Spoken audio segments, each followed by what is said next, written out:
A todos nuestros hermanos. Hemos llegado al final del trimestre, hemos concluido este curso de estudios, ya estamos preparados y listos para hacer un resumen global de la lección. Gracias, porque va a ser una escuela sabática grupal, donde Gabriel nos va magistralmente a ayudar a entender todo el contenido del trimestre. ¡Qué bárbaro! Espectacular. Que Dios los bendiga y que podamos encontrar en las verdades bíblicas la razón de nuestra existencia como adventistas del séptimo día. Esperamos la segunda venida de Cristo, pero también esperamos que estas verdades nos ayuden a ser verdaderos cristianos en esta época. Vamos a dirigirnos en una oración.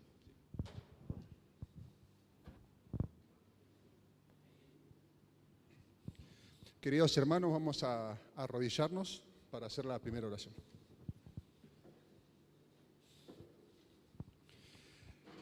Padre nuestro que estás en los cielos, santificado sea tu nombre.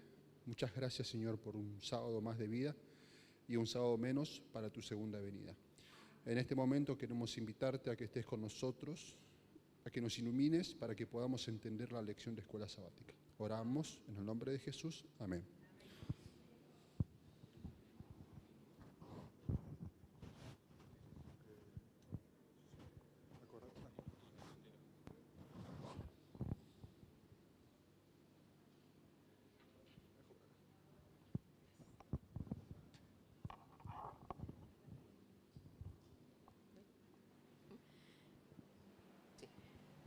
Vamos a ponernos de pie para entonar el himno número 186, Hace años escuché.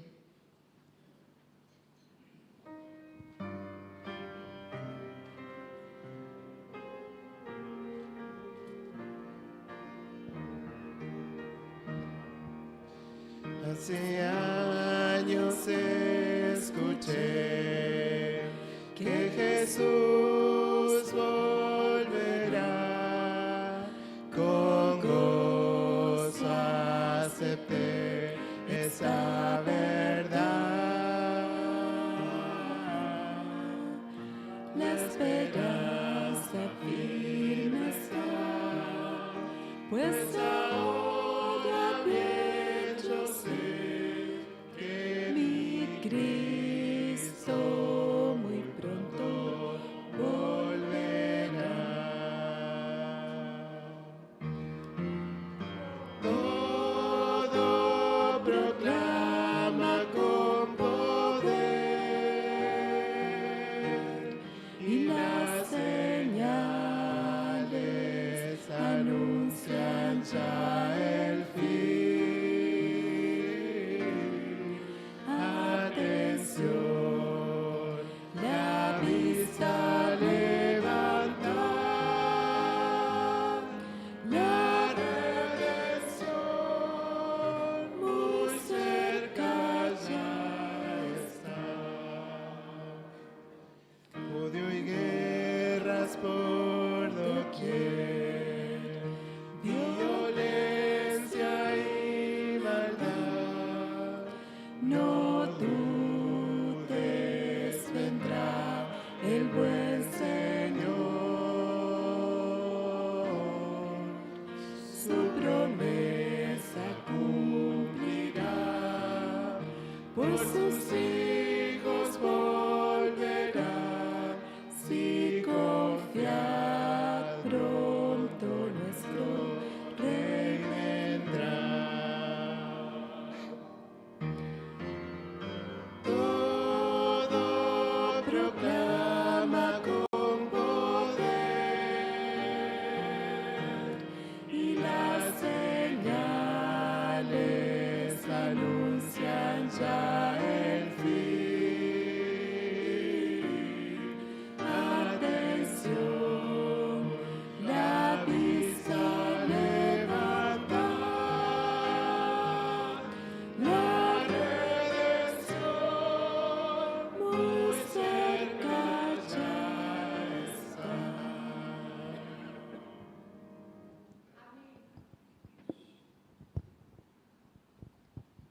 Muy bien, vamos a tener el misionero. Evelyn de Weiss nos va a estar trayendo el misionero de hoy.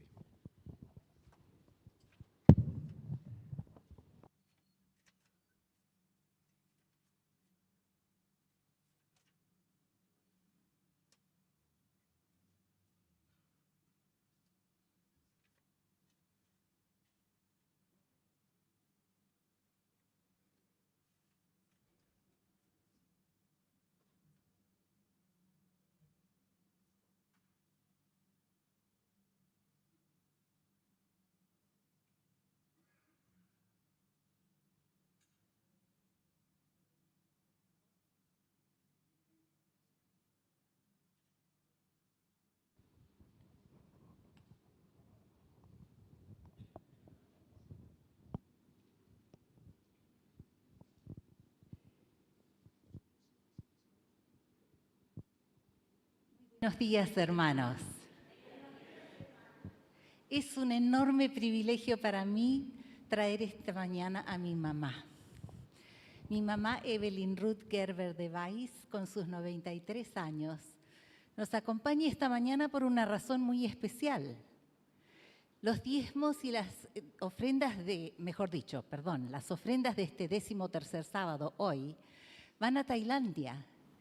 Y mis padres tuvieron el enorme privilegio de pasar 8 años de su vida como misioneros en Tailandia.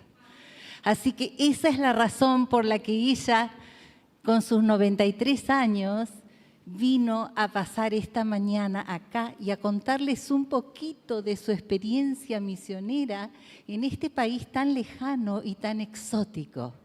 Y ustedes tendrán ese privilegio, esa ventanita de oportunidad de escuchar un poquito de primera fuente de los hijos de pioneros que fueron los primeros sudamericanos en ir a Tailandia, a la ventana 1040, a predicar el Evangelio de Jesús en este país budista.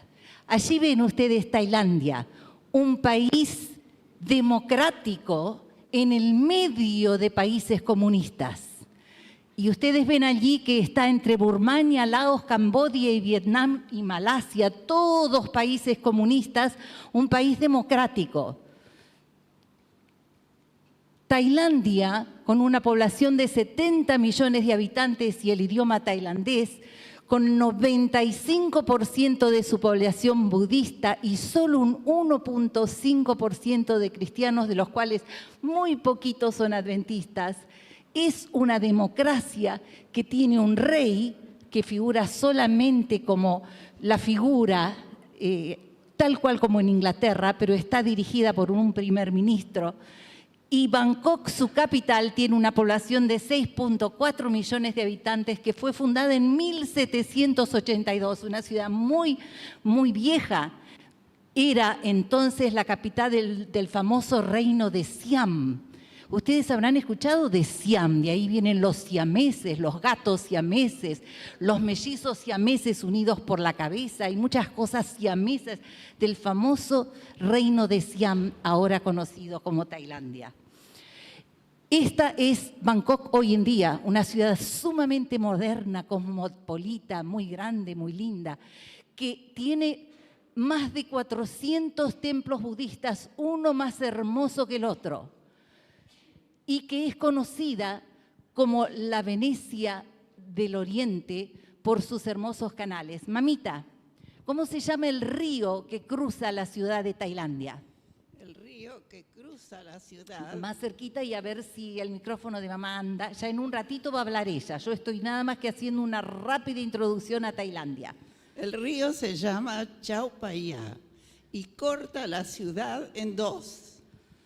Y allí tienen un floreciente mercado flotante, muy, muy activo, en el cual se mueve la ciudad de Bangkok. El elefante es el símbolo icónico de Tailandia, que además de ser venerado y adorado, es utilizado constantemente en la vida cotidiana para las actividades de los tailandeses. Y las playas de Tailandia son realmente extraordinarias, algunas de las más famosas del mundo, como la de Phuket y la de Maya Bay. Pero no venimos a exaltar el país de Tailandia. Venimos a contarle cómo 2 argentinos con apenas 50 y algo de años terminaron en Tailandia. Mamá, ¿qué los llevó a ustedes 2 a Tailandia? Bueno, el sueño de mi esposo Arturo fue siempre dar un periodo de su servicio activo en el campo misionero. Pero pasaron los años y el sanatorio adventista necesitaba desesperadamente médicos y como no teníamos la facultad de medicina todavía, salían por cuentagotas de las facultades estatales. Así que quedó en aguas de espera el proyecto hasta que un día sucedió algo muy interesante. En el sanatorio había un cirujano cardiovascular americano de Loma Linda que estaba trabajando en la institución y de repente empezó a tener problemas con artritis y no pudo volver a operar. Y como mi esposo había expresado en alguna vez, en alguna oportunidad, al presidente de la Asociación General su deseo de dar un periodo de servicio, especialmente al lejano oriente que tenía interés de conocer. Hete aquí que cuando esto sucedió en Bangkok, el llamado llegó para que fuéramos a suplantarlo en la ciudad de Bangkok. Así que allí, mis papis, a los 54 años, papá y mamá, 50 años, terminaron en el Hospital Adventista de Bangkok. Un hospital muy particular, mamá. ¿Dónde está ubicado el Hospital Adventista de Bangkok?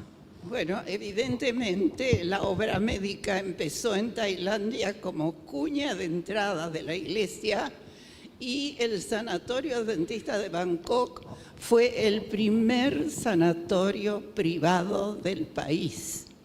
De manera que toda la familia real, que vivía solamente a 3 cuadras de la institución, fueron pacientes nuestros. Y la casa del primer ministro y el parlamento estaban allí nomás a la vuelta. Así que estaba muy bien ubicado y muy bien conceptuado. Y esa fue la forma de entrar en un país pagano que no tiene a Dios en su noticia. Interesante, porque los fondos de la casa del primer ministro estaban pegados a los fondos del sanatorio con una puerta lindante para que si el primer ministro se tenía que escapar, se escapaba a través del sanatorio. Imagínense hasta qué punto estaban relacionados y constantemente tenían relación con la familia real, a tal punto que la hija mayor del rey se convirtió al adventismo. Así que había una enorme relación con la clase más alta de la sociedad, tailandesa, y una manera extraordinaria de llegar a ciertas capas que era muy, muy difícil de otra manera llegar. Mamá, acá hay una foto del consultorio de papá y mis padres con el fondo, ese era el hogar donde ellos, la casa que les habían dado para vivir, que era en el mismo campo del sanatorio. Acá hay 2 fotos muy interesantes, mamá, de papá dándole de comer a monjes budistas. Contanos un poquito sobre esta historia. Bueno, como ustedes ya percibieron, la relación de la institución médica con el pueblo tailandés era muy especial. Y también los jerarcas budistas se atendían en nuestro sanatorio. Así que un día llegó el jerarca máximo del país a internarse y lo eligieron a mi esposo como su médico.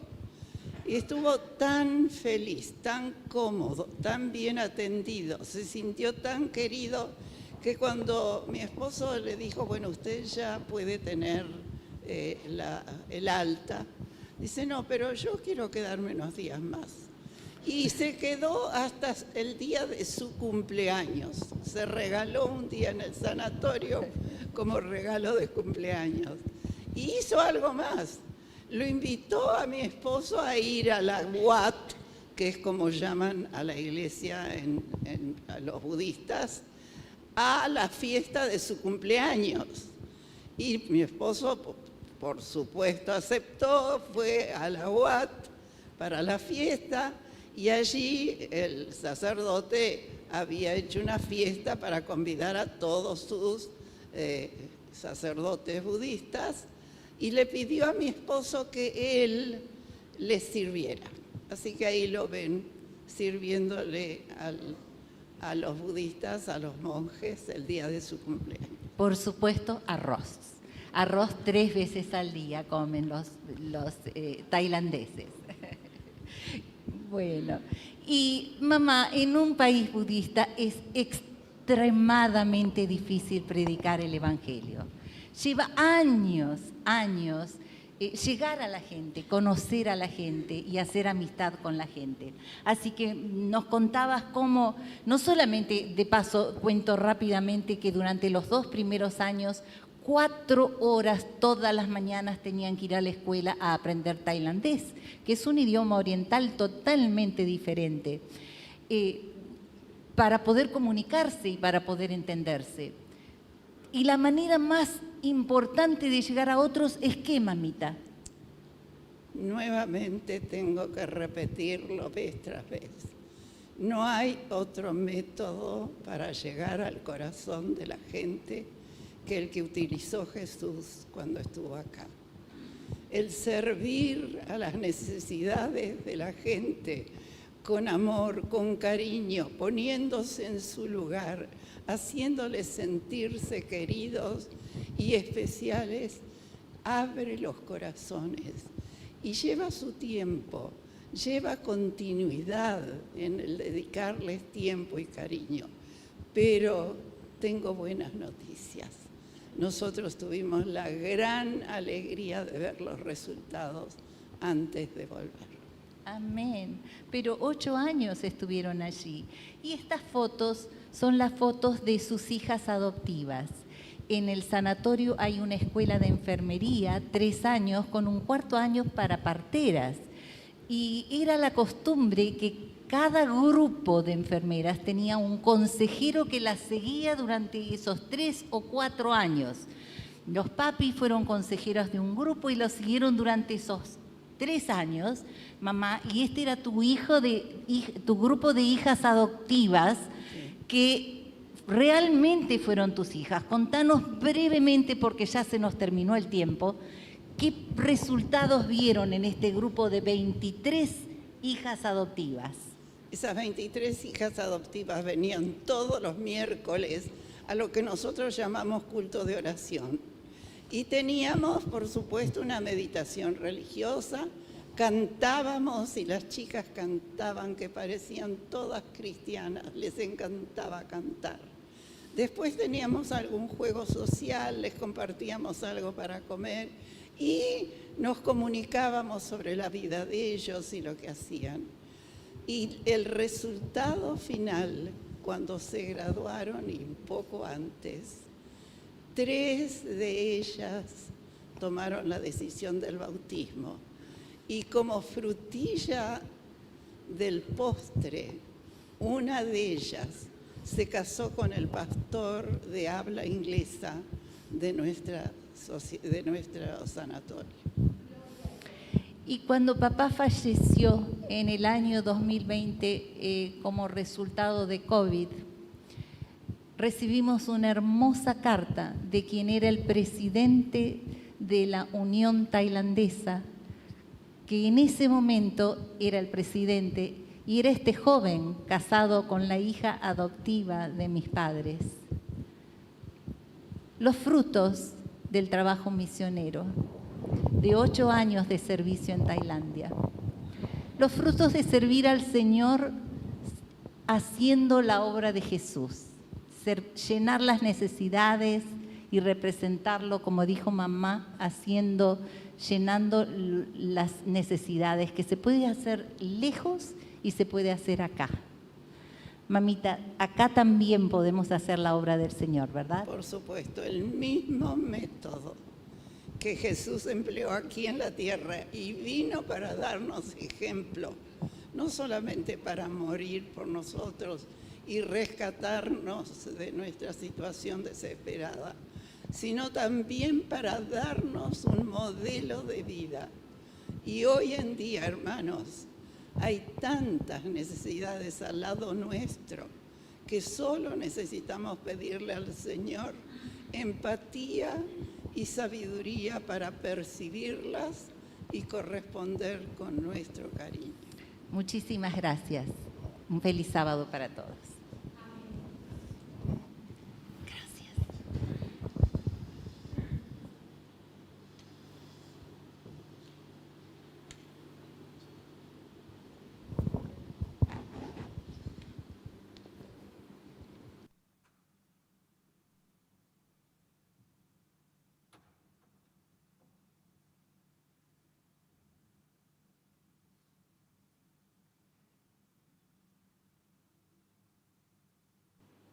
Vamos ahora a orar con el objeto de estudiar la palabra de Dios con Gabriel. Amado Padre y bondadoso Dios que estás en los cielos, te estamos agradecidos por la paz que podemos gozar en este lugar. Te pedimos que cada uno de nosotros podamos ser generosos en las ofrendas que demos para el sur de Asia, a donde irán las ofrendas del 13º sábado.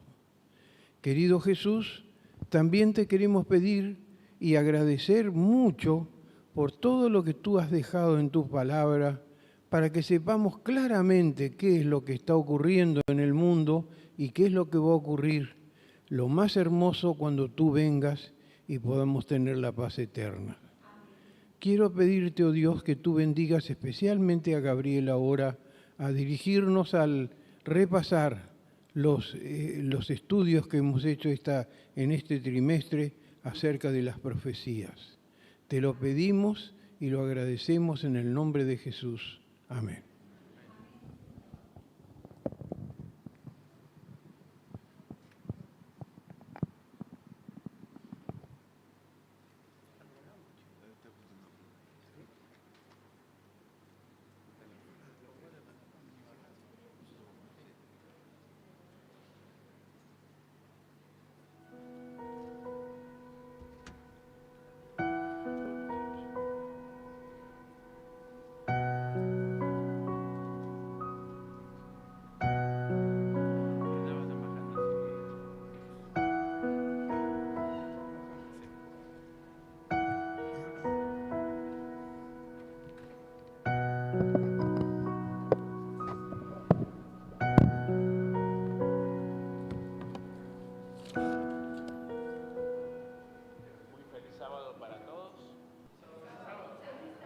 Vamos de nuevo. Feliz sábado para todos. Es un gran privilegio poder compartir con ustedes lo que hemos estudiado no solo para este sábado, sino a lo largo de todo el trimestre. Y también es un gran desafío, y más aún en virtud del tiempo que tenemos, que no es demasiado. La lección de este trimestre ha sido muy rica en todo sentido. Hemos podido abarcar quizás el mayor abanico de temas teológicos e incluso rutinarios y de nuestra vida diaria que podríamos haber hecho con otra lección. Porque hemos estudiado símbolos, alusiones, y también hemos estudiado algo de profecía, y obviamente lo que significan estos símbolos, estas alusiones, estas imágenes, y por qué nuestro Señor nos habló a través de ellas. Antes de entrar en la lección de esta semana, vamos a mencionar algunos puntos acerca de algunos símbolos, algunas imágenes que ya hemos visto. Por ejemplo, desde el mismo libro del Génesis, en el capítulo 3, ya en el versículo 15, aparecen las primeras imágenes que nos van a acompañar a lo largo de todas las Escrituras. Encontramos que esa profecía que el mismo Dios le da a su pareja creada recientemente, pero ya caída, es que iba a haber un hijo, una simiente, que iba a haber una serpiente, que ellos ya la habían visto, y esa serpiente después va a aparecer incluso hasta en el Apocalipsis, y que la mujer iba a ser el símbolo de la iglesia, de la cual ese hijo iba a ser engendrado. Y algunos dicen, bueno, Jesús fue engendrado, pero en realidad es una imagen, o esa palabra está relacionada con esto, que Jesús iba a ser de la simiente de Adán, pero sin dejar de ser Dios, no un ser creado, ¿verdad? Vimos que en el mismo Génesis se comienzan con los sacrificios de animales, y esos sacrificios prefiguraban el sacrificio. Ese cordero que desde el mismo Génesis empezó a ser sacrificado, era el tipo del verdadero cordero que encontramos en Isaías 53, ese hermoso texto de este profeta evangelista, como decimos, ¿no? Isaías, diciendo que Jesús iba a ser llevado como un cordero al matadero. Y cuando Jesús muere en el día de la Pascua y se cumple con su muerte la expiación final por el pecado, a lo que apuntaban todos estos sacrificios que se venían haciendo desde el Antiguo Testamento, desde siglos atrás, se cumple con esa imagen y encontramos que ese mismo Cordero está en el trono de Dios en el Apocalipsis. Ese Cordero que fue sacrificado quizás en los primeros momentos posteriores a la caída, pero que cumple su misión en la muerte de Jesús y finalmente es adorado por la eternidad en el cielo. También vimos que en la gloria de Dios, que las imágenes de su gloria, encontramos seres celestiales que están alrededor de su trono y que son sus ministros y sus enviados, serafines. Lo encontramos, por un lado, en la visión de Ezequiel, en el capítulo 1, lo encontramos en la visión de Isaías, en el capítulo 6. Vemos que cuando se construye el templo, Salomón construye 2 querubines que tenían 4,5 metros de altos y adentro, y entre los 2 querubines, 2 querubines que eran el propiciatorio del arca, o sea, 4 querubines, y esa imagen acompaña, y finalmente en Apocalipsis encontramos 4 seres vivientes. En todo esto encontramos coherencia absoluta dentro de la palabra. Estas imágenes que empezaron allá por el Génesis y que se fueron repitiendo y que tienen su cumplimiento en diferentes momentos. En Primera de Reyes también leemos que cuando se inaugura el templo, la gloria de Dios llenó la casa.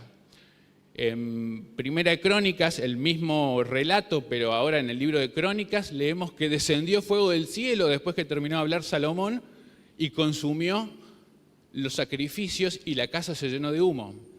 Lo mismo que encontramos un tiempo atrás, en el monte Sinaí, que cuando el pueblo se acercaba al monte y se manifestaba la gloria de Dios, había truenos, relámpagos, humo. La gloria de Dios, ¿cómo se manifiesta? Y la lección de esta semana, y vamos a tomar algunas de estas otras imágenes para ir aplicándolas también, la lección de esta semana nos habla de algunos relatos que apuntan a cómo Dios anuncia y ejecuta sus juicios. Cómo Dios anuncia y ejecuta sus juicios, a quién utiliza, cómo se puede responder a eso. Y voy a tomar, antes que nada voy a cumplir con una promesa, le prometí a la hermana que le iba a pedir que dijera el versículo de memoria, así que hermana, de pie le pido, fuerte, para que lo escuchemos todos.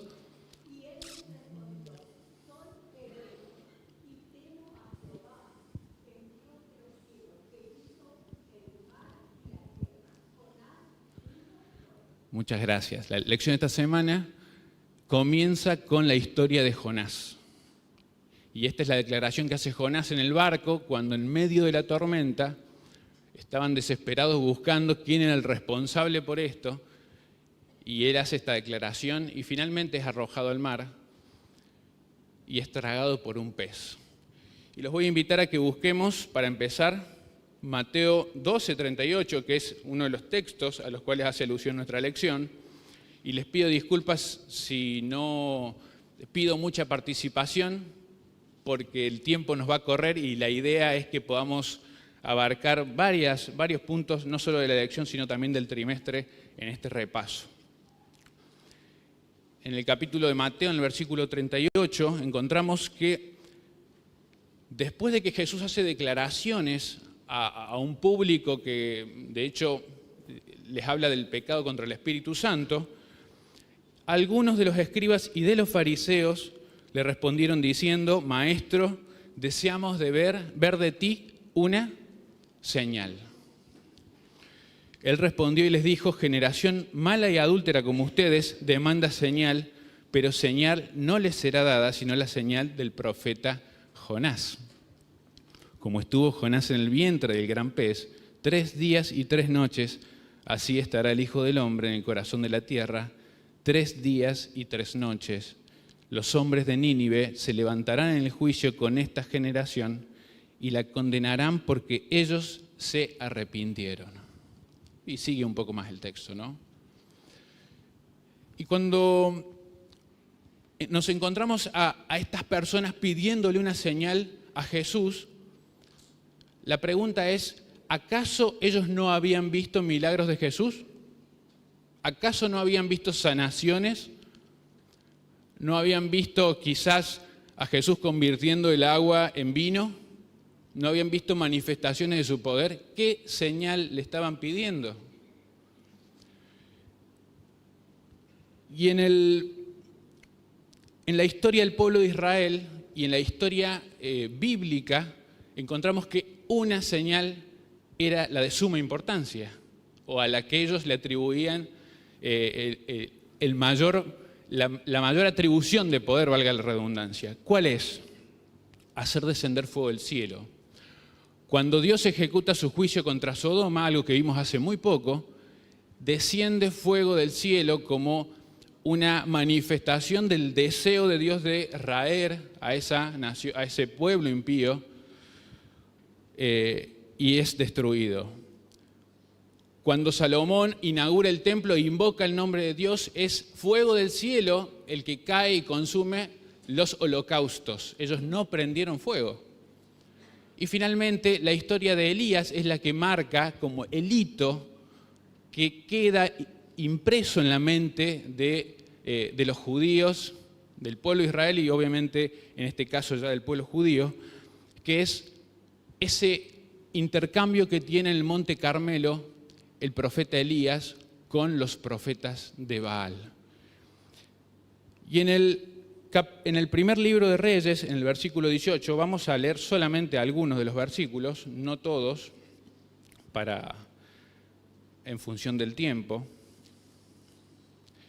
Capítulo 18 del libro de Primera de Reyes y el versículo 24. Ya sabemos un poco cómo es la historia, ¿no? Elías solo, los profetas de Baal, cientos, cada uno establece sus altares, cada uno va a tener sus holocaustos o su sacrificio, y la prueba era que descendiera fuego del cielo como una interpretación de que el Dios correcto era que iba a hacerse manifiesto.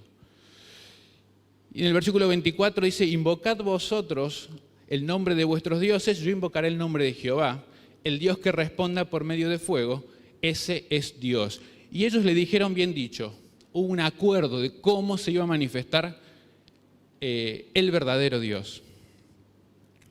En el versículo 29 leemos que pasó el mediodía y ellos siguieron gritando frenéticamente hasta la hora de ofrecer el sacrificio, pero no se escuchó ninguna voz, ni hubo quien respondiera ni escuchara. O sea, todas las invocaciones de los profetas de Baal no tuvieron efecto alguno. Vamos ahora al versículo 38 y 39, que dice que entonces, después de que hubiera invocado Elías, y sabemos que él había mojado el sacrificio, había mojado las 12 piedras, que también es el símbolo de las 12 tribus de Israel, con las que había armado el altar, dice que cayó fuego de Jehová y consumió el holocausto, la leña, las piedras, el polvo, y hasta lamió el agua que estaba en la zanja. Y viéndolo todo el pueblo se postraron y dijeron, Jehová es el Dios, Jehová es el Dios. El pueblo reconoce quién es Dios.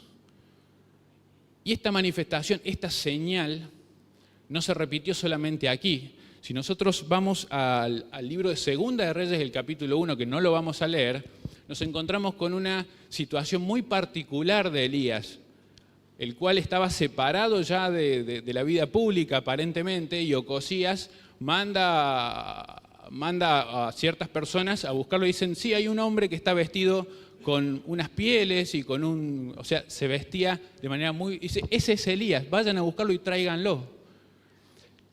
Y cuando venían a buscarle, Elías decía, si ustedes se acercan, yo voy a pedir que descienda fuego del cielo y los va a consumir.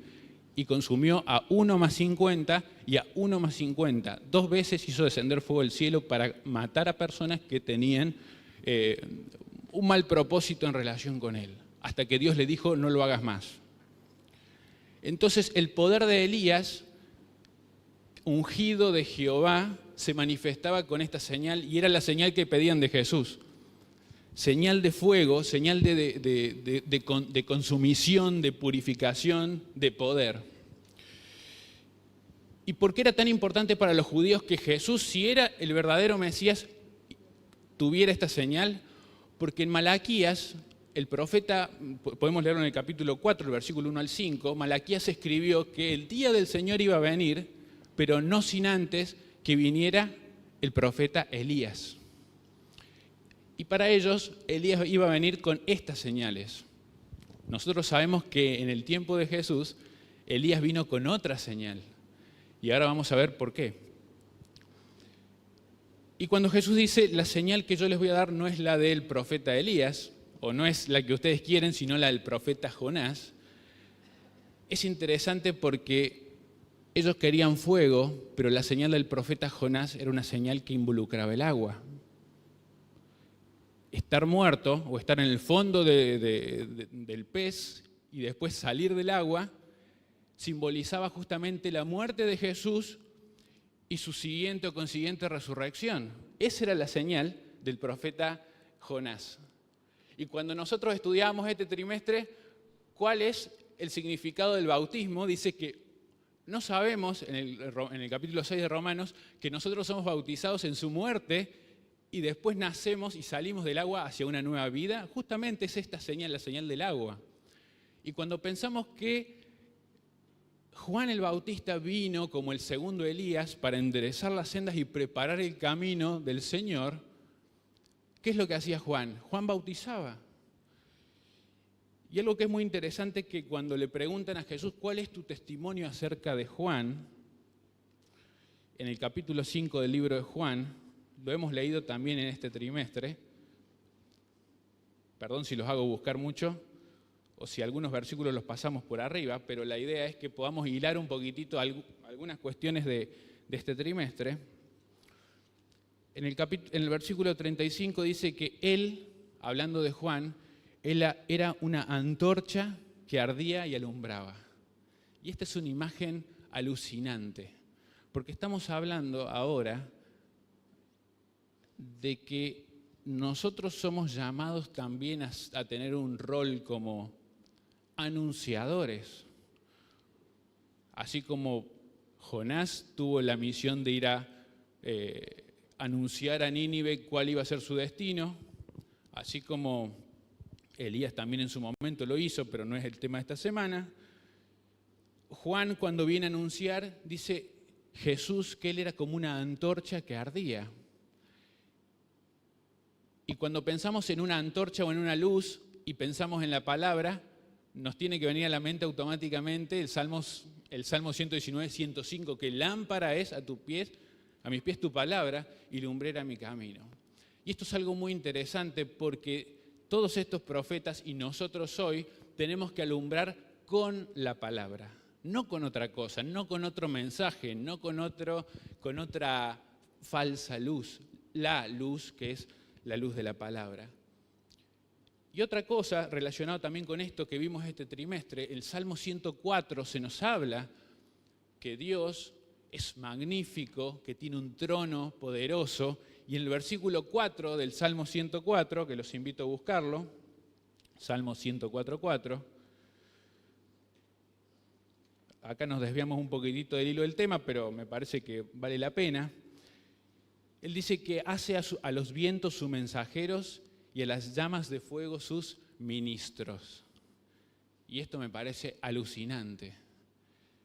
Que Juan fue una antorcha que iluminó y que Dios utiliza llamas de fuego como sus ministros, lo hace para alumbrar y para llamar. Se lo pidió a Jonás, Jonás ya sabemos lo que pasó, se escondió, pero finalmente fue. Y en este caso, a nosotros nos llama también a ser antorchas de fuego, nos llama a ser sus ministros como llamas de fuego. Y Jesús les dio esta otra señal, la señal del agua y no la del fuego, la de ser sepultado y finalmente resucitar. Y este es un mensaje que es un mensaje de arrepentimiento. ¿Y por qué traigo esto? Porque después vamos a ver, en lo que nos quede más adelante de tiempo, que el otro mensaje no es de arrepentimiento. O sea, es un mensaje de advertencia, pero no hay arrepentimiento. ¿Por qué? Porque cuando fue Jonás, después de haber estado sepultado y finalmente salir y fue a anunciar, Nínive se arrepintió. Y nosotros podemos, ahora hablar un poquito de cuestiones relacionadas con cómo eran los asirios. Eran malvados, él tenía miedo, tenía sus motivos para evitar ir. Sin embargo, lo que nos habla acá es que Dios extiende su misericordia más allá de lo que nosotros podamos querer como sus enviados o como sus profetas.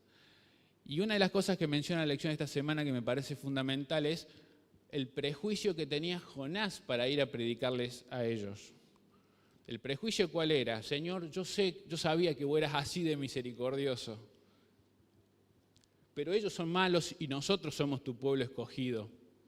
No se merecen la misericordia que les estás extendiendo.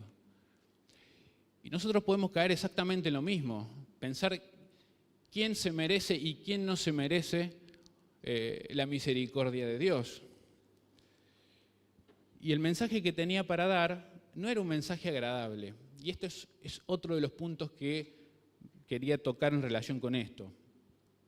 Nosotros por ahí nos gusta hablar del amor, nos gusta hablar de la misericordia, que es real, de hecho es una historia de misericordia, pero el mensaje que tenía Jonás para ese pueblo no era Dios los va a perdonar. El mensaje que tenía Jonás para ese pueblo es Dios los va a destruir. Y muchas veces nosotros tenemos renuencia o una reticencia a decir la verdad con las palabras con las que tiene que ser dicha. Porque para ser antorchas y para ser llamas de fuego como ministros de Dios, tenemos que usar solamente la palabra. Y en la palabra hay cosas que no nos gustan, quizás como seres humanos. Pero es la palabra de Dios y es parte del mensaje y no podemos quedarnos con una parte y solamente predicar otra. No podemos ocultar parte de esto. El mensaje no era agradable, sin embargo, el que hace la transformación en los corazones de los ninivitas, el volverse de sus caminos, es el Espíritu Santo y eso no depende del mensajero. El mensajero solamente tiene que ir a anunciar. Después hay otra cuestión que la vamos a ver con la historia que sigue, que es cuando nosotros tenemos esta misión, ponemos los pies en el camino de anunciar, de decir qué es lo que va a pasar, todos se van a arrepentir, todos van a ser Nínive. Los invito entonces a buscar el otro mensaje de juicio, que lo encontramos en el mensaje de juicio de Babilonia, en el capítulo 5 del libro de Daniel que hemos estudiado esta semana. En este caso, nos encontramos con la culminación o en los últimos años del cautiverio del pueblo de Israel. Un cautiverio que Dios lo había anunciado, se habían apartado de sus profetas, Dios los entregó a Nabucodonosor y Nabucodonosor vació la casa de Dios, ese templo del que hablamos que había descendido fuego del cielo para consumir holocausto cuando fue inaugurado, ahora era dejado desierto por primera vez. Después, como sabemos, Jesús dijo, vuestra casa es dejada desierta para hacia el final del tiempo de gracia del pueblo de Israel, de los judíos principalmente. Y en el capítulo 5 nos encontramos que luego de muchos años de estar, ya casi 70 años de estar en manos de los caldeos, están de fiesta. El nieto de Nabucodonosor está de fiesta, y no solo está de fiesta, sino que los elementos sagrados que había tomado de la casa de Dios eran utilizados vilmente. Y esto es algo que es interesante. ¿Cuántas cosas puedo utilizar de manera que debieran ser sagradas o que debieran tener un objetivo santificadas para nuestro Dios de manera vil? En este caso, bueno, no solamente era por desconocimiento, sino era a propósito. Belsasar estaba contento, alegre y disfrutaba de utilizar vilmente y someter a los dioses de otros pueblos. Y nos encontramos que en el medio de todo esto aparece una mano sin sangre que escribe en la pared. Y algo que es interesante, que cuando escribe, dice el espíritu de profecía que escribe con fuego. Y volvemos a encontrar que el fuego está presente en esto, ¿no? Y nadie puede interpretarlo, ni lo que dice, ni su significado, hasta que llaman a Daniel, y Daniel dice, esto significa, son tres cosas: has sido contado, has sido pesado y vas a ser destruido.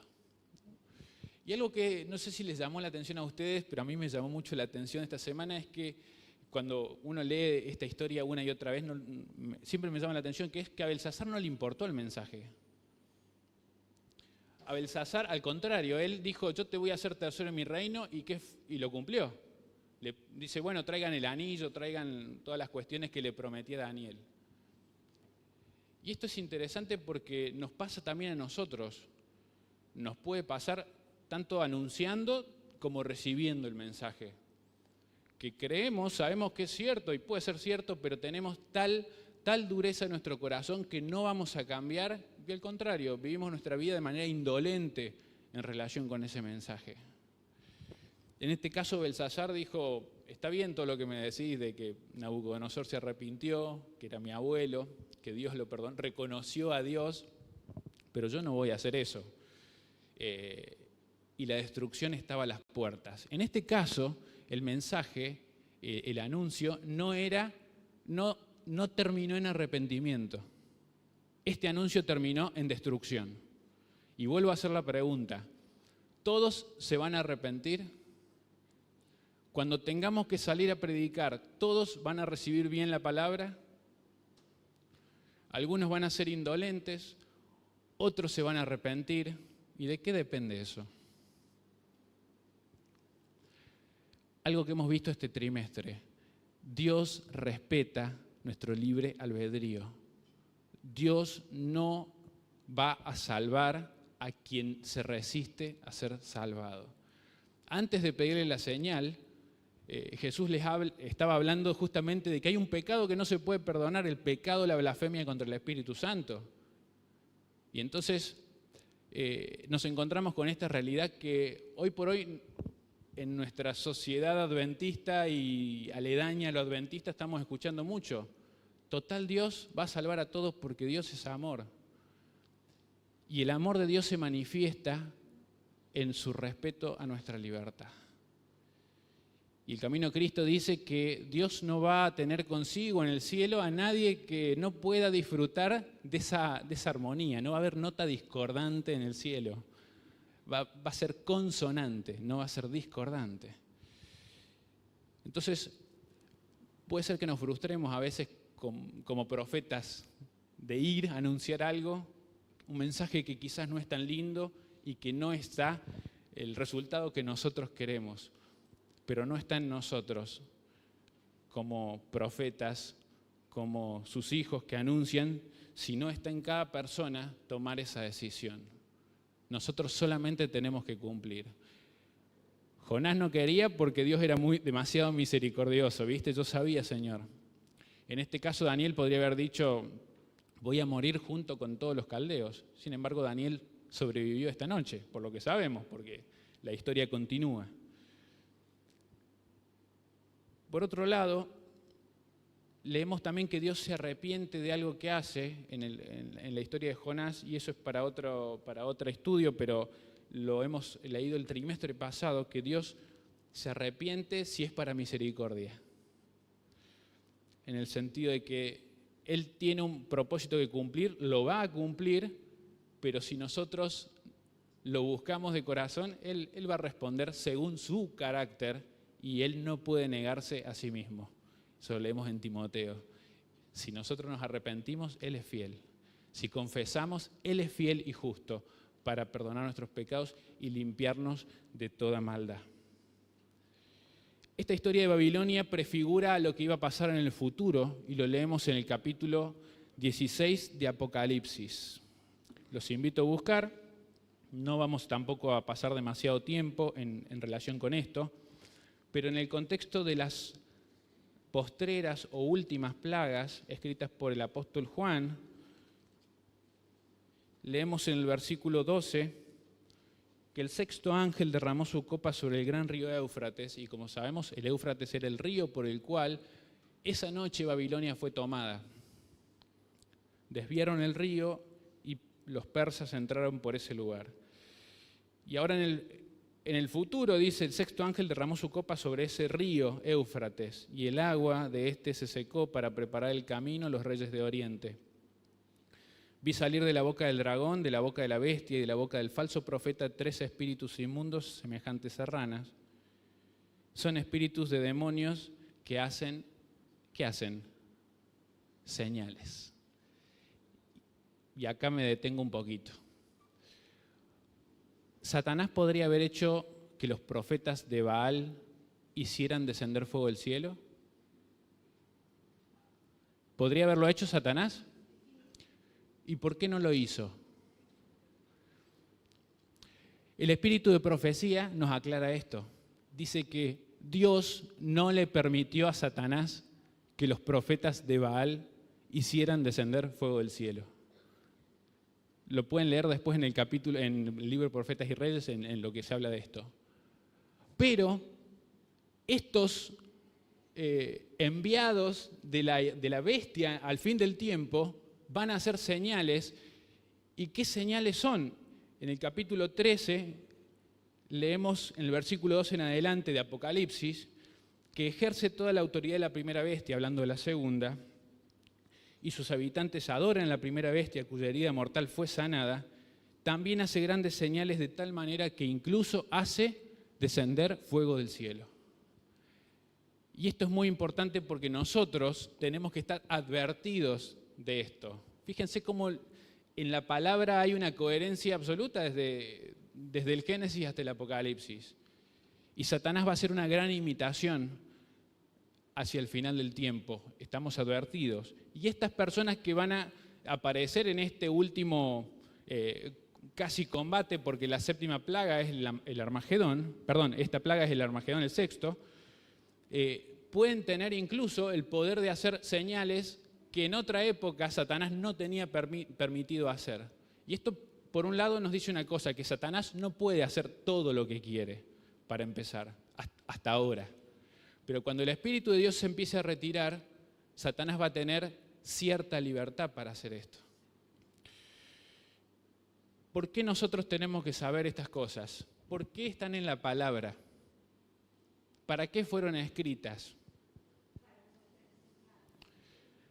Lo leíamos en el libro de Corintios, ¿no? Hace un par de semanas. Dice que para que nosotros que hemos llegado al final de los tiempos, sepamos que todo lo que les pasó a ellos nos puede pasar a nosotros. Y lo que todavía no se cumplió, que va a pasar en el futuro, fíjense que ya en algún momento Satanás lo intentó hacer y no pudo. Pero para que estemos advertidos para eso. Y en relación con esto, quería, con Apocalipsis y esta cuestión en Babilonia de este mensaje en el cual se va a secar el río Éufrates, etc., quería leer un par de citas acerca de qué relación tiene esto con nuestros días. En la página 139 de Profetas y Reyes dice: hoy, como en el tiempo de Elías, la línea de demarcación entre el pueblo que guarda los mandamientos de Dios y los adoradores de los falsos dioses está claramente trazada. Y volvemos a lo mismo. Hay dos grupos de personas en esta disputa por la adoración, en esta disputa por quién es el eje o el centro de nuestra vida. Son dos grupos y esa línea está claramente trazada. Elías clamó: ¿hasta cuándo claudicaréis vosotros entre dos pensamientos? Si Jehová es Dios, seguidle, y si Baal, id en pos de él. Y fíjense lo que dice a continuación. El mensaje destinado a nuestra época es: caída es la grande Babilonia, salid de ella, pueblo mío, para que no sean partícipes de sus pecados, no reciban sus plagas, porque sus pecados han llegado hasta el cielo y Dios se ha acordado de sus maldades. Ese es un mensaje que nosotros tenemos que tener presente. Esta Babilonia que sabemos que prefigura la falsa adoración, el falso sistema de adoración, que hacia el final del tiempo va a estar sumamente fortalecido, que va a tener sus apóstoles, que incluso dice van a hacer descender fuego del cielo. Nosotros tenemos que estar advertidos para salir de ella. Y hoy en nuestras vidas tiene un significado un poco diferente, esa Babilonia o esa forma entre falsas doctrinas y también pequeñas concesiones que hacemos diariamente con el mundo.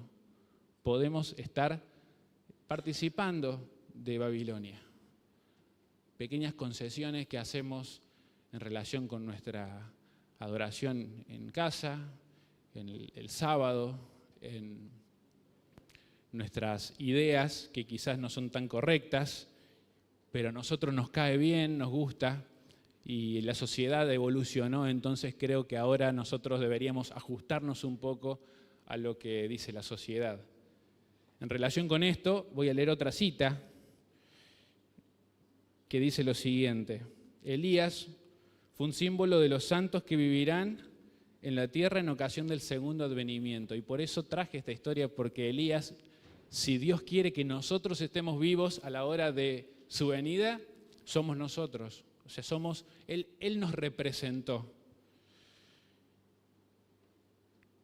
Él es el que representa a los que estarán en ocasión del segundo advenimiento y que serán transformados en un momento, en un abrir y cerrar de ojos, sin pasar por la muerte. Y esto hace referencia a ese episodio de la transfiguración en el cual Jesús recibió a Moisés y también recibió a Elías. Uno representando a quienes durmieron en Cristo, a quienes durmieron amando a Dios, y el otro representando a quienes estarán de pie recibiendo al Señor vivos. Y dice más aún que Elías estaba para representar a los que al final de la historia de esta tierra serán cambiados de seres mortales en inmortales y serán trasladados al cielo sin pasar por la muerte. Y la señal de Elías no era solamente hacer descender fuego del cielo, sino que cuando él fue llevado al cielo, estando con el profeta Eliseo, fue llevado en un torbellino de fuego. Y volvemos a encontrar esta imagen tan preciosa a la que somos también nosotros llamados, como él, como Juan, a ser ministros como antorchas, a ser ministros como llamas de fuego en esta hora final. Solamente una pequeña licencia me tomo, que es: ¿quién va a ser el último que haga descender fuego del cielo? Va a ser Dios. En Apocalipsis 20, el capítulo 9, en el versículo 9 dice que es Dios quien al final del juicio, cuando todos sean reunidos, va a hacer descender fuego del cielo para que su juicio finalmente esté acabado. Ahora, no es ese el último mensaje de la lección. La lección termina esta semana y el trimestre con un mensaje que es esperanzador. En el capítulo 45 de Isaías, el versículo 1, Isaías escribe que mi ungido es Ciro, utilizando esta imagen del libertador persa, un pagano, diciendo: yo tengo el tiempo, los tiempos, las naciones en mi mano, y yo cumplo con mis propósitos, más allá de las personas. Utiliza las naciones, lo hemos visto, utiliza símbolos, utiliza imágenes, pero el propósito de Dios hacia el final del tiempo se va a cumplir más allá de todo. Hay profecías que son condicionales. Vimos que Nínive se arrepintió y Dios no los destruyó.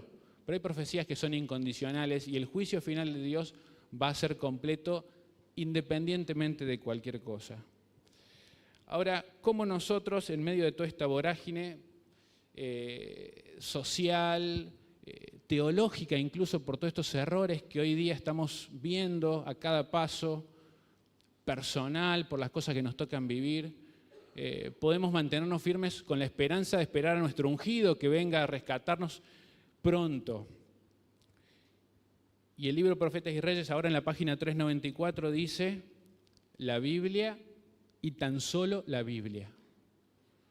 Cuando hablamos de que somos llamados a ser antorchas y llamas de fuego como sus ministros, como dice 104.4 de Salmos, la lámpara y la antorcha es la Biblia y no hay otra regla de fe posible. Es la única. La Biblia y tan solo la Biblia presenta una visión correcta de estas cosas.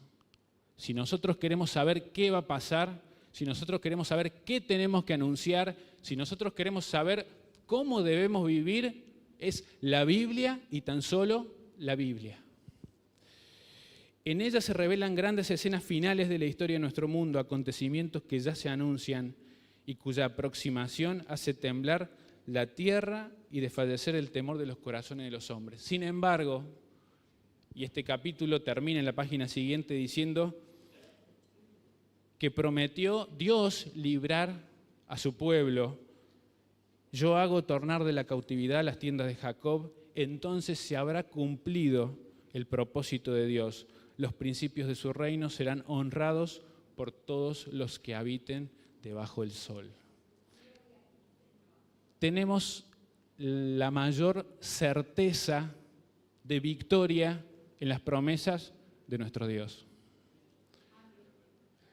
Ese cordero que fue sacrificado hace ya un tiempo y que estará al lado del trono cuando podamos adorarlo celestialmente y por la eternidad, fue nuestro ungido el que nos salvó y que nos rescató.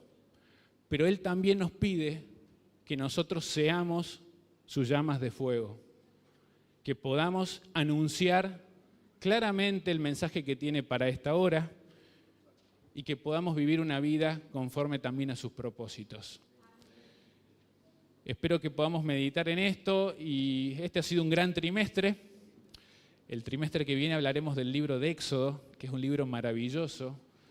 Ya lo dije en mi clase, estoy ansioso porque podamos estudiarlo, pero que sobre todas las cosas Dios nos ayude a buscarlo cada día, a recibir este mensaje de salir de esas cosas que nos apartan de Él, esa Babilonia en nuestra vida personal, para poder cumplir finalmente con el propósito que tiene para nosotros.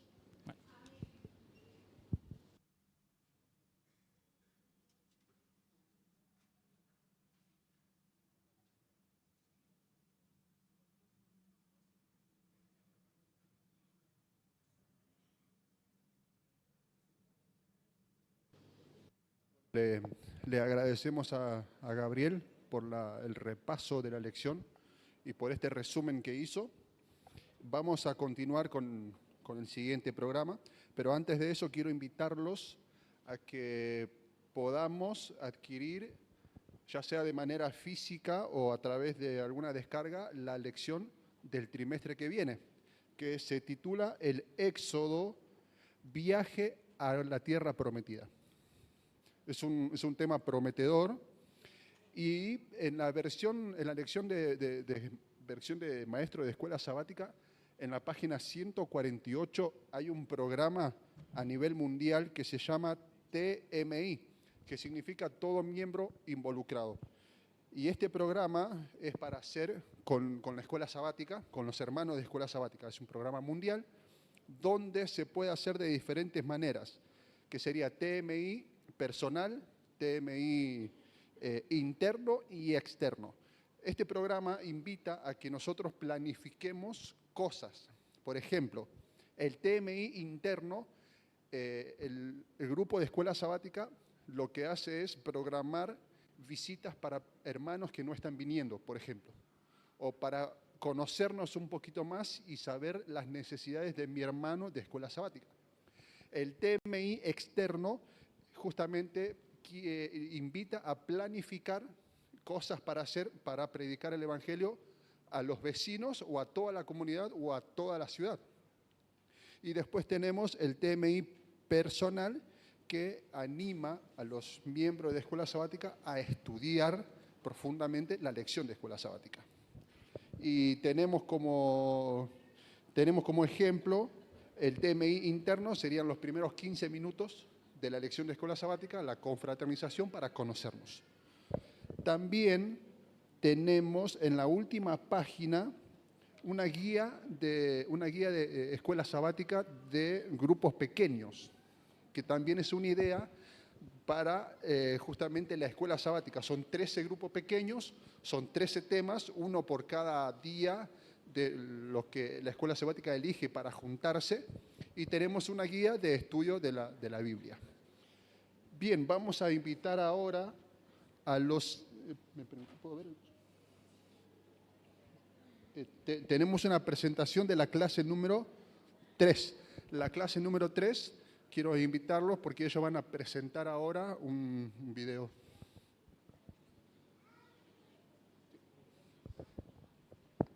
Feliz sábado, hermanos. ¿Cómo están? ¿Con un poquito de frío?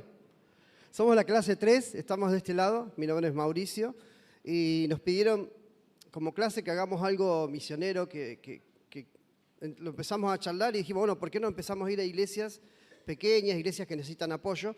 Así es que hay un video ahí con algunas fotos, solo un minuto. La clase 5 se acopló de paso, muchas gracias, estaban dirigiendo himnos. Esto es en Racedo, fuimos a Racedo hace poquito. No sé si hace 2 o 3 sábados, hace un mes ya, no, pasa el tiempo. Estuvimos en Racedo dirigiendo, le llevamos todo el culto completo, llevamos Escuela Sabática, sermón, misionero, oraciones, batutero, absolutamente todo. Ahí está dando el misionero, el grupo Pámpano, que realmente fue de mucha bendición.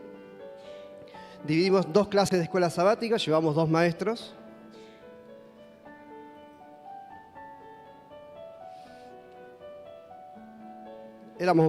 Fuimos bastantes personas.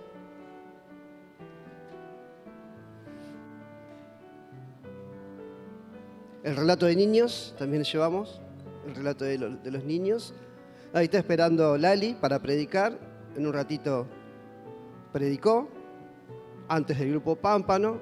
Y bueno, le llevamos todo el programa completo, así que los hermanos quedan muy felices.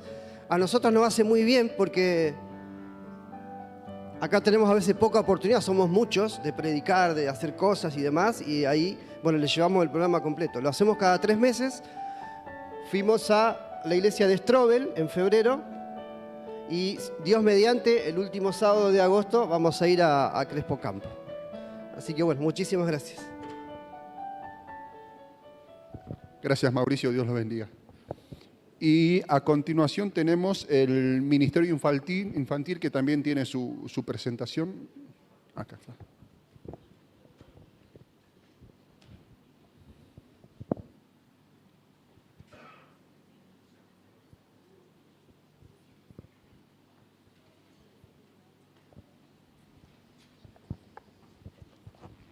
Me tienen que mirar a mí. A ver, mírenme a mí.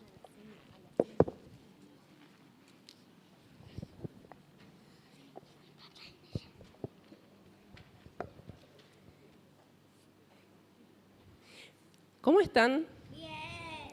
¿Bien? A ver, fuerte. Bien. Muy bien. ¿Se acuerdan a dónde iban nuestras ofrendas? Miren ahí el mapa que tiene la seño. A la división sudasiático del Pacífico. ¿Se acuerdan cuántos países eran? 11 países. A ver, miren, muestran a la gente las banderas. Filipinas, Malasia, Brunei. Vayan agarrando. A ver. Acá. Brunei. A ver, ¿quién más? Timor Oriental. Singapur. Muestren las banderas a todos. Tailandia. Indonesia. ¿Qué otra bandera? Camboya. Agarra, Nacho. Muy bien. Laos. Myanmar. A ver, ¿quién más tiene manos para agarrar? Myanmar y Vietnam. ¿Cuántos países? Miren ahí. ¿Y cómo eran? ¿Estaban en un continente o eran islas? Eran islas, muy bien. ¿Y para qué nosotros hablamos sobre esos países? Tenemos proyectos, ¿sí? A ver, ¿se acuerdan algún proyecto de nuestro misionero? A ver, Emma, ¿te acordás? Uno de los proyectos hay que armar una escuela preescolar en Myanmar. Gracias, Emma. Una escuela de preescolar.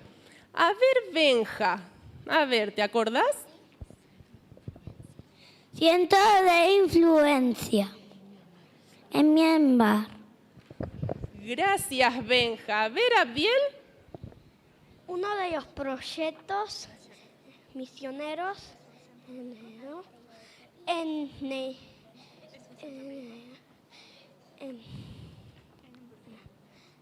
Brunei. Muy bien, un centro médico en Brunei. Y a ver, Sarita. ¿Cuál era? Escuela para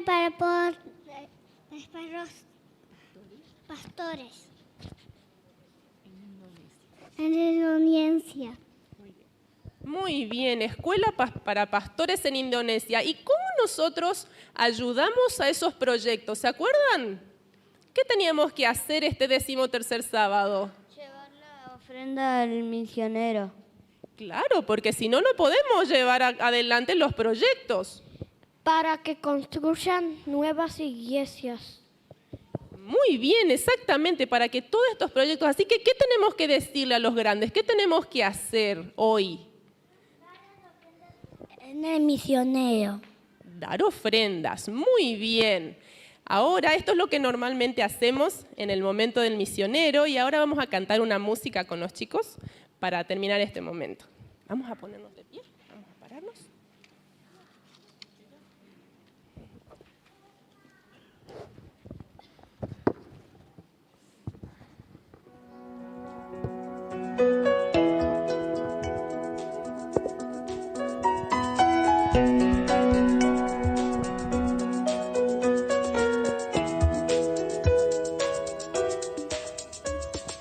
Cristo me ama, yo lo sé. En la Biblia dice que los pequeños son de Él y su amor perfecto es. Sí, Cristo me ama. Sí, Cristo me ama. Sí, Cristo me ama. La Biblia dice así. Su milagro por mí y el cielo relajó. Ahora mi amor es de Él, pues su sangre me limpió. Sí, Cristo me ama. Sí, Cristo me ama. Sí, Cristo me ama.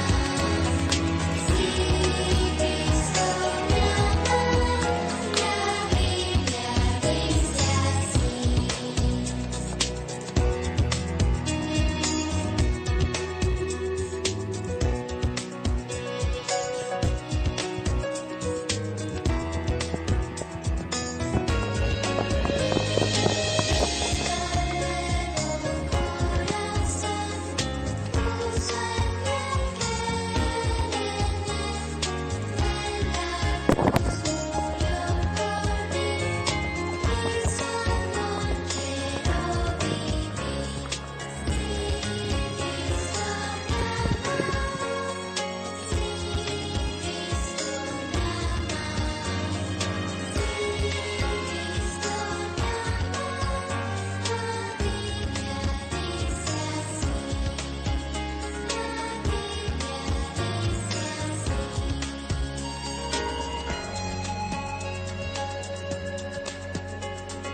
Bueno, le damos las gracias al Ministerio Infantil. Este fue el trimestre número 2. Gracias por haber estado, gracias por haber participado. Y vamos a terminar con una oración, ¿te parece, Francisco? Invitamos a ponernos de pie. Querido Padre que estás en los cielos, gracias por guiar a tu pueblo a través de esta antorcha que es tu palabra. Gracias por invitarnos a ser parte de ella. Y rogamos, Señor, que este nuevo trimestre también nos pueda servir para ser esa luz que tiene que resplandecer, para dejar claro que Cristo es la única esperanza. Te lo pedimos en nombre de Jesús. Amén, Señor.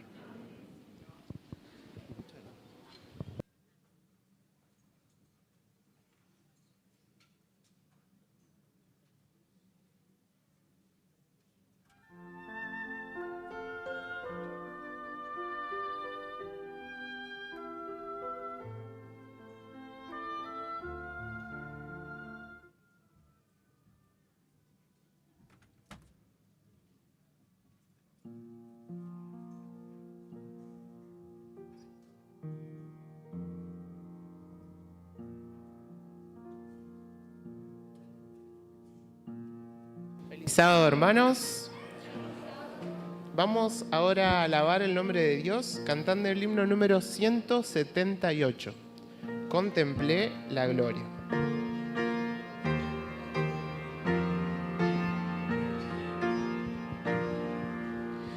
Contemplé la gloria del regreso de mi Salvador, que a su paso va pisando el lagar del detractor, con su espada refulgente como gran conquistador, avanza vencedor. Gloria, gloria, aleluya.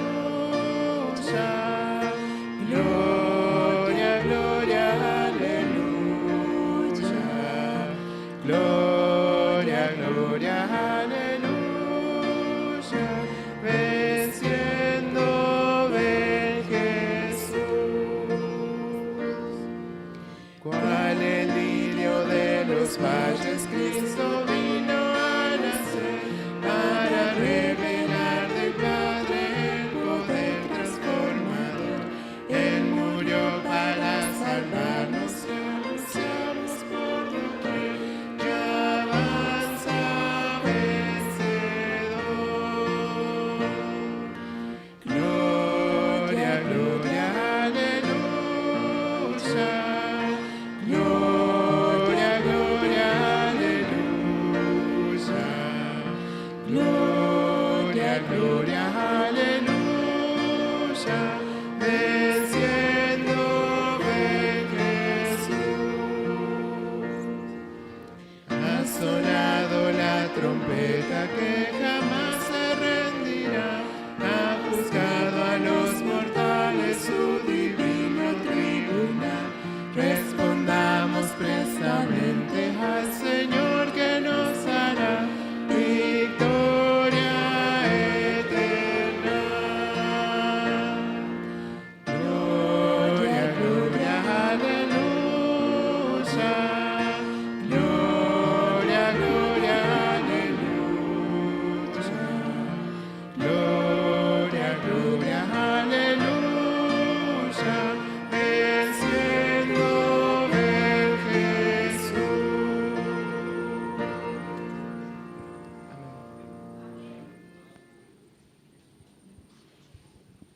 Bueno, vamos a cantar un himno más, ¿sí? El himno número 168, El Rey que viene.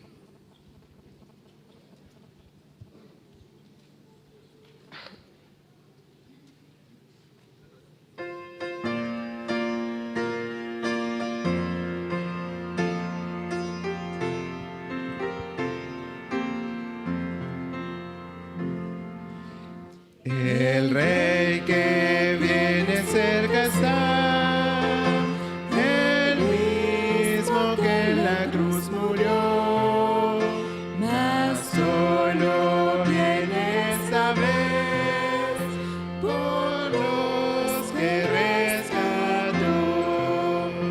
Cerca está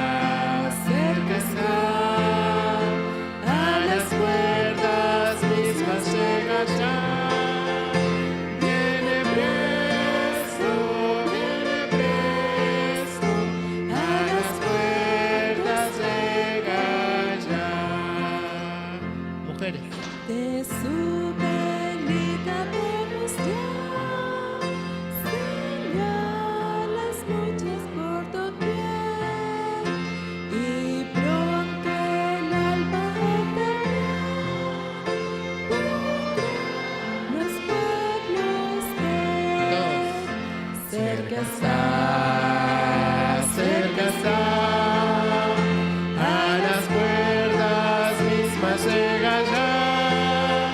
Viene presto, a las puertas llega ya. Varones, pues no contéis con gozo y paz, aquí las luchas seguirán, mas cuando vuelva el Salvador, eterno fin tendrá. Todos. cerca está, a las puertas mismas llega ya. Viene presto, a las puertas llega ya. Entonces nuestro hogar será la tierra nueva eterna.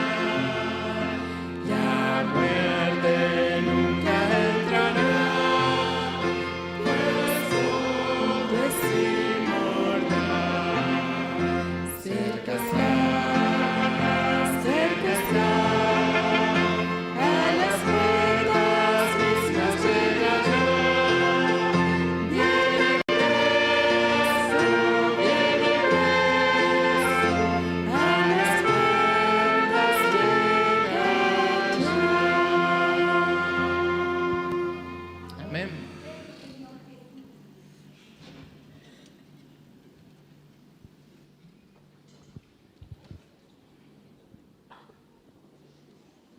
Qué lindo es escuchar a toda la congregación, la verdad que se siente hermoso y más con los instrumentos, las trompetas, los violines.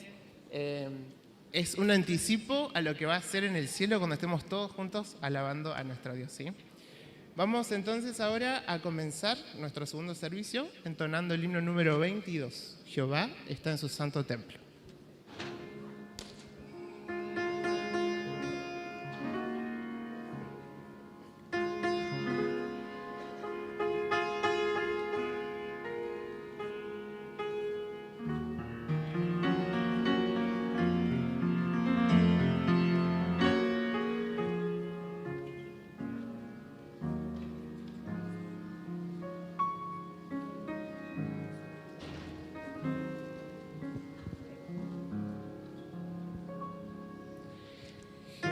Jehová está en su santo templo. Jehová está en su santo templo. Seamos reverentes. Seamos reverentes ante el Señor. Silencio, silencio ante el Señor.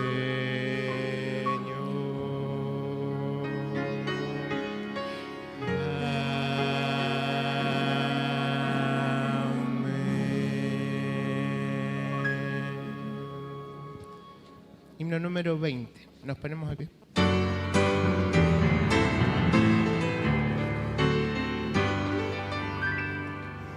A Dios el Padre Celestial,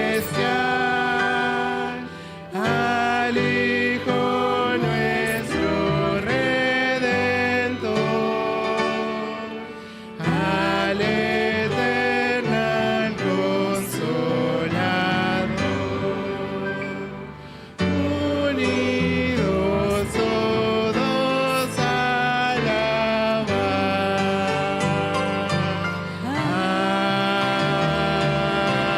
Amén.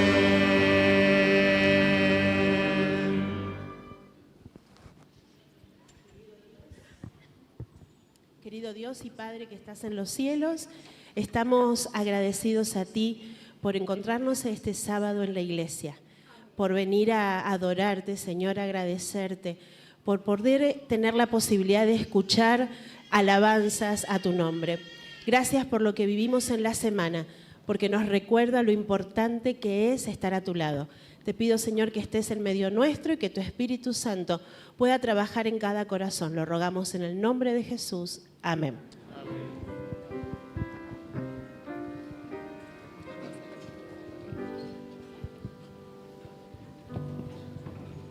Buenos días. Feliz sábado. Queremos extenderle una muy cordial bienvenida al coro de campana, al coro de niños de nuestra universidad. Me imagino a padres y familiares de los músicos que nos están acompañando y a los miembros de Iglesia de Libertador Norte. Sean todos bienvenidos. El deseo personal que Dios dirija esta reunión. Un anuncio simplemente para la buena marcha de nuestra Iglesia de Libertador. Recuerden, hoy a las 18 horas, reunión administrativa. Hay dos clases de reuniones administrativas. Una es la ordinaria, la que queremos tener hoy, y otra es la extraordinaria, que se convoca por lo general cuando hay algún problema eclesiástico. La reunión de hoy no vamos a tratar ningún problema eclesiástico. La reunión de hoy va a ser análisis de dos departamentos de la Iglesia y planificación. ¿Cuáles son esos dos temas que vamos a presentar? Secretaría de Iglesia y Tesorería. Por ello invitamos a todos los hermanos de Libertador Norte a que nos acompañen hoy, 18 horas, porque es sumamente importante esos dos temas, Tesorería y Secretaría. Ese es el único anuncio que tenemos y esperamos contar con todos los hermanos en esta reunión.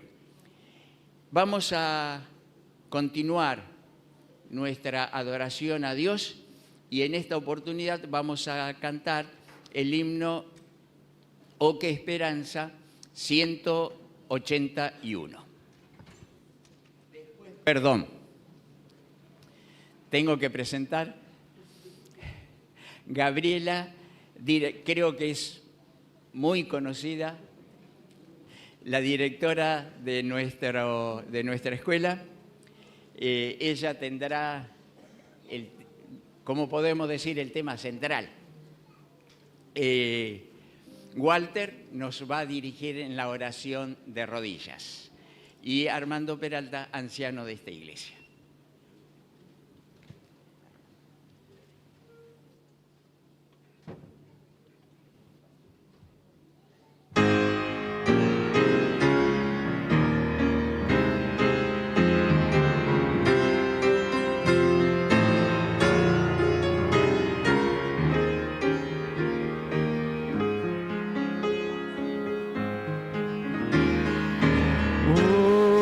Una esperanza arde en nuestro ser, la del retorno del Señor. Esa es la fe que solo Cristo da. En la promesa del Señor, muy cercano el tiempo está cuando la humanidad jubilosa cantará, aleluya, Cristo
Los invito a ponerse de rodillas.